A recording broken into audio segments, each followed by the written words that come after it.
सभी को Naruto Shippuden के बारे में बताने वाला हूँ। ये एनीमे टॉप 3 में आता है और मैं गारंटी देता हूँ कि इस स्तर का एनीमे अभी तक नहीं बना है। जितने भी नए एनीमे आ रहे हैं वे सभी इससे प्रेरित हैं। मुझे उम्मीद है कि आपने कम से कम नारुतो क्लासिक देखा होगा। अगर नहीं देखा तो मुझे कमेंट करें, मैं इसका सारांश वीडियो बना दूंगा।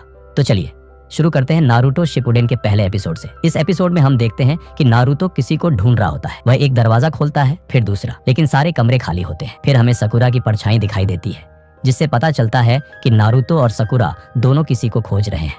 फिर अचानक नारुतो जोर से सांस लेता है और एक विस्फोट होता है। इसी दौरान सास्के की शक्ति सामने आती है और उसे अपने सबसे अच्छे दोस्त को मारना पड़ता है। लेकिन तभी सास्के कुछ ही मिलीसेकंड में नीचे चला जाता है और यह देखकर सभी चौंक जाते हैं। सास्के कहता है, तुम्हें तो होकागे बनना था ना नारुतो, मुझे खोजने की बजाय तुम्हें ट्रेनिंग पर ध्यान देना चाहिए था। इसके बाद हमें नाइन टेल फॉक्स की जेल दिखती है, जहां उसे सील किया गया था। ये सब नारुतो के दिमाग के अंदर हो रहा होता है। नाइन टेल फॉक्स नारुतो से कहता है कि वह उसे अपनी कुछ शक्ति दे सकता है। फिर नाइन टेल फॉक्स नजर आता है और नारुतो से कहता है, अगर तुम्हें मेरी शक्ति चाहिए तो मुझे बताओ कि किसे हराना है, लेकिन तुम्हें इस मुहर सील को खोलना होगा। अगर नारुतो ऐसा करता तो नाइन टेल फॉक्स उसे अपनी पूरी शक्ति दे देता। तभी वहाँ सास्के आ जाता है। उसे देखकर पता चलता है कि वह उचिहा कबीले से है और एक युद्ध का हिस्सा रह चुका है। वक्ता 1 कउजिरो तो 3 13 होते 3। इसके बाद हमें कोनोहामारू दिखता है, जो कहता है, मैं इस गांव का 7वां होकागे बनूंगा। सुनाडे कहती है, कैसे? कोनोहामारू जवाब देता है, हाँ, क्योंकि छठा होकागे नारुतो होगा। फिर वे तीनों वहाँ से जाने लगते हैं। सुनाडे कहती है, यह 7वां होकागे नहीं होगा, बल्कि कोई और नई पीढ़ी का निंजा होगा। फिर इरुका कहता है, नारुतो को गए काफी समय हो गया है। सुनाडे जवाब देती है, हाँ, और अब उसे वापस आना चाहिए। इसके बाद हम देखते हैं कि नारुतो और जिराया गांव में प्रवेश कर रहे हैं। उसी समय सकुरा भी गांव के गेट की ओर जा रही होती है। तभी कोनोहामारू उसे रोकता है। सकुरा कुछ दस्तावेज लेकर अंदर जा रही होती है। कोनोहामारू कहता है, अगर चाहो तो मेरे साथ चल सकती हो। वहीं पहरेदार सोचता है कौन आ रहा है और फिर समझ जाता है कि यह नारुतो है। जब नारुतो गांव की ओर देखता है तो कहता है, गांव ज्यादा नहीं बदला है। फिर सकुरा नारे लगाते हुए उसे पुकारती। नारुतो सकुरा की ओर देखता है और कहता है, तुम कुछ बदली हो और लंबी भी हो गई हो। लेकिन फिर वह मुस्कुराते हुए कहता है, पर नारुतो तो वही रहेगा। ये सुनकर सकुरा थोड़ी गुस्सा हो जाती है। फिर कोनोहामारू एक नया जुत्सु दिखाने की कोशिश करता है और कहता है, मैं बड़ा हो गया हूँ और तुम्हें भी अब ये सब करना बंद कर देना चाहिए। इसके बाद सभी लोग सुनाडे के पास जाते हैं और सुनाडे कहती हैं, मुझे उम्मीद है कि तुमने अपनी ट्रेनिंग पूरी कर ली है। जिराया कहता है, हाँ हाँ बिल्कुल। सुनाडे कहती हैं, ठीक है, लेकिन तुम्हें एक परीक्षा देनी होगी और तुम्हारा प्रतिद्वंदी मैं खुद रहूंगी। अगर आप एनीमे फैन हो तो कमेंट में अपना पसंदीदा एनीमे बताइए और हाँ, सब्सक्राइब करना ना भूलें। नारुतो शिपुडेन का पहला एपिसोड यहीं समाप्त होता है। अगली वीडियो में मिलते हैं। Bye bye.